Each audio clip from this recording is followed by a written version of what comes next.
MPO ভুক্তির দাবিতে চতুর্থ দিনের মতো জাতীয় প্রেস ক্লাবের সামনে সড়কের একাংশ বন্ধ করে কর্মসূচি পালন করেছেন নন এমপিও শিক্ষক কর্মচারীরা।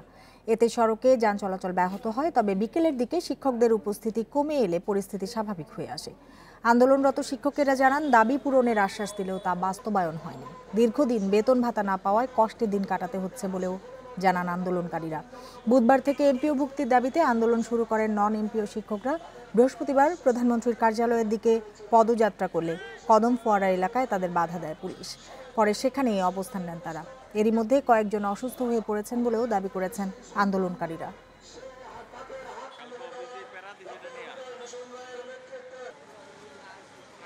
ওনার সাথে আমাদের দেখা করে আমাদের মনের কথা, প্রাণের কথা, আমাদের দুঃখের কথা, জ্বালা যন্ত্রণার কথা, বঞ্চনার কথা আমরা যদি বলতে পারি, তবে আমাদের এই দাবি পূরণ হবে।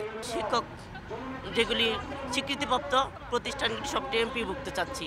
5ই জানুয়ারির প্রতিশ্রুতি প্রধানমন্ত্রী, এটা আমরা বাস্তবায়ন করতে চাই। অনেক কষ্টে এখানে বসে আছি, এর আগেও কতবার আসছি, আর কতবার এভাবে আসবো। আমাদের অস্তিত্বের দাবি, পানির দাবি, এই দাবির প্রতি সবাই সহানুভূত হয়ে অতি সত্বর দেশের সকল স্বীকৃতিপ্রাপ্ত নন এমপি শিক্ষা প্রতিষ্ঠান এমপিভুক্ত করা হোক।